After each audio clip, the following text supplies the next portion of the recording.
થરાદ ખાતે ઘાંચી સમાજના વિદ્યાર્થીઓ માટે કારકિર્દી માર્ગદર્શન સેમિનારનું ભવ્ય અને સફળ આયોજન કરવામાં આવ્યું હતું.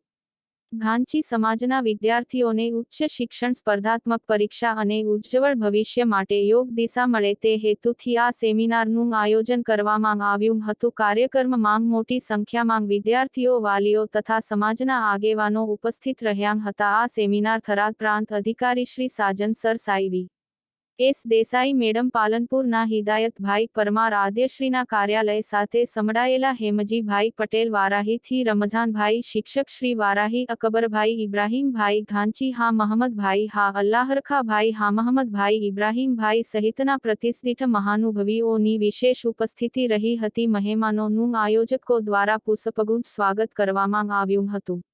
ઉપસ્થિત વક્તાએ વિદ્યાર્થીઓને સ્પર્ધાત્મક પરીક્ષાઓની તૈયારી કેવી રીતે કરવી, આભાસનું આયોજન, સમય વ્યવસ્થાપન, લક્ષ્ય સાથે આગળ વધવાની નિર્ધાપન તથા આત્મવિશ્વાસ તેમજ પરના દિયો વાતો કરી વર્તમાન સમય શિક્ષણનું મહત્વ સમજાવી વિદ્યાર્થીઓને સતત મહેનત, શિસ્ત અને સહકારાત્મક દૃષ્ટિકોણ આપવાનો નિર્ણય લેવામાં આવ્યો. રિપોર્ટર અમીન ઘાંચી, વારાહી.